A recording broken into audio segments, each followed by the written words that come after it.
And here we are ready for the next phase of the wheel build, and that is aligning and truing. And you can see what I've done is I've set it up on the stock SR250 forks along with all of the components that go with the wheel, so the spacer and the drum plate and the axle.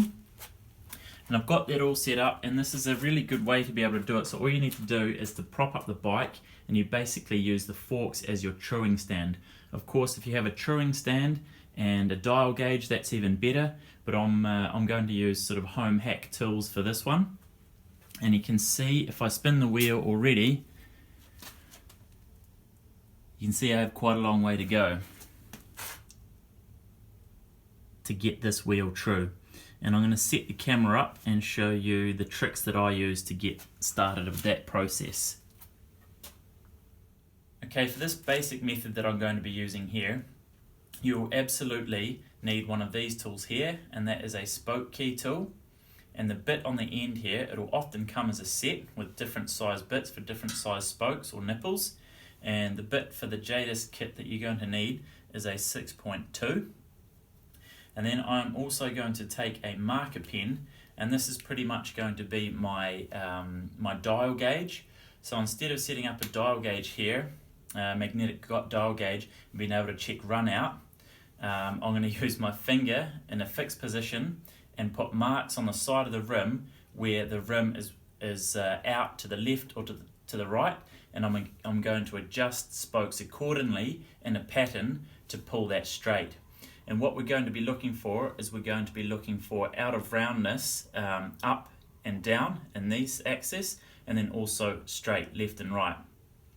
And I mentioned earlier in the video that the offset from the hub to the rim can be measured and worked out, but I've just realized now it doesn't really matter as long as you get this hub or this rim here centered in the fork tubes, because we're straightening this and truing this wheel on the actual motorbike rather than on a truing stand. We can see if the rim is in the middle of the fork legs or not.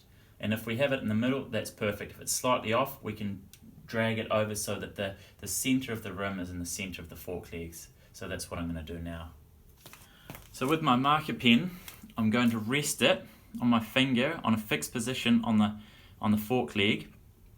And I'm going to rotate the rim. I'm going to slowly bring the marker in, and what it's going to do, it's going to leave a mark on the outside of the rim here that we can of course remove later, and that will mark a high spot or a part that's pulling to the right. And what I'll be able to do is I'll be able to tweak the spokes to pull that across just in that position. So I'll see if I can do that now. Well, this one's way off, so you can hear the marker just slightly picking up there. And it should be really obvious for me which spokes I need to adjust. So I rotate this around, pick up my marker that I see here, and what I'm going to do is before I tighten spokes on this side of the rim, this side of the hub that will pull it over, I'm going to loosen the ones on this side. And I'm probably going to work half a turn to a full turn at a time, loosening, tightening, and then I'll bring my marker in again and see how far or see how much I've improved by doing that with the spokes. Okay, there's one thing I want to point out that I've realized now after doing that adjustment is that in this early stage when a lot of the spokes are still quite loose, you can actually rotate and loosen and tighten up to 1.5, 2 turns, otherwise not enough happens, especially when the rim is so wonky. But now I'll show you what I've managed to achieve just by adjusting this side, and you can see that there's no out of rounds here. So, well, there is of course, but so to speak, that the difference is now that the off center is on the other side of the rim. So I'm going to work back and forth from side to side, pulling the rim slowly straight. And you may be thinking, okay, what about the up and down axis? I'm going to try and get this relatively straight and then work with that. And then after all that is complete and we're pretty happy with the straightness and the position of the rim and the alignment, we can work on the tension of the spokes and try and make them as even as possible. But first we'll do this process here. I just sort of point out what a pen mark on the rim will look like when you do this process.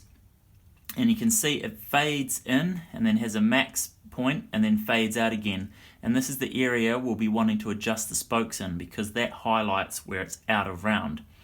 And we'll first loosen these spokes here on the other side a little bit in a set, and then we can tighten these spokes here slightly to compensate.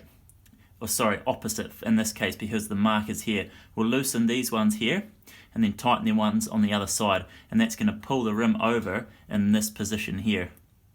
Okay, with this process of adjusting the rim back and forth with our markings on the side, a tip is to remove the markings each time you adjust spokes so that you don't confuse yourself, so that you only ever have one mark on the rim that you're working with. Using that process, I've actually managed to get the rim relatively straight, and I'm going to look up in the manual and see what the allowable run out is, but this is still definitely outside the run out. It's not good enough. But at this point, I'm actually going to start on working on the axis offset, and you can see, I don't know if the camera shows that well enough, but it should do, that I'm actually quite far off in this axis as well. So I'm going to do the same thing that I did for the side adjustment, for the up and down adjustment. I'm going to drop my pen down and slowly make a mark on the tip of the rim here. You can hear it dragging, and that's the point that I know that I'm going to adjust the spokes accordingly in that position. And what I'll do to adjust that is the rim needs to drop in this direction because the high point is here. So I'm going to loosen these spokes and tighten these spokes on the other side, and that should shift the rim down around the hub slightly. And this is kind of a tricky fiddly process. It's small adjustments back and forth, but you keep doing it, and at the same time keep checking your alignment, and eventually after many adjustments you get to pretty straight. And then we'll bring out a ruler and we'll tape it across here, and we'll check how far out of a line we are, and cross-reference that with the manual and see if we're good enough. Okay, after working the spokes back and forth, up and down and side to side, we can actually attach a straight edge along the top of the rim, tape it to the forks, and then we can check our run out. And you can see, although this rim is a lot better than it was in the beginning, and it's really quite close, I still have a little bit to go here in the vertical axis and in the lateral.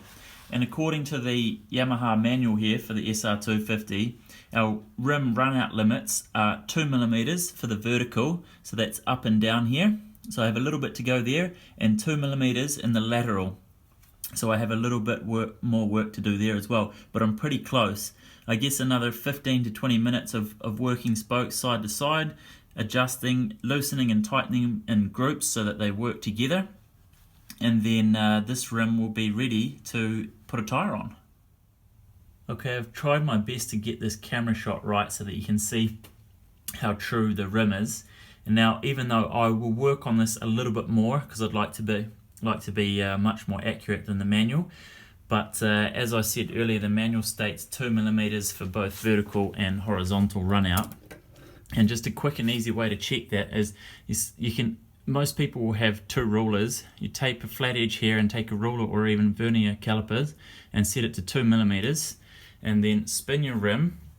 And what you'll be able to do just visually with a white backdrop is see how much that gap is. And I've got this set to 2mm, and if I bring this edge down to it's just touching the rim, you can see that it's not out by 2mm, it's perhaps 1.5 at the worst.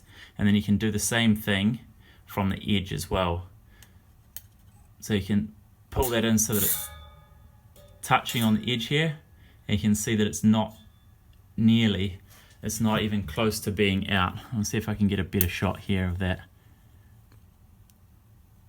Oh, maybe I'll do it no, that won't work. But yeah, you can see that's really close. So I think I'm working with about 1.5mm at the moment. If I got it down to 1mm, especially on this vertical here, which is still a little bit out, I'd be really happy with that.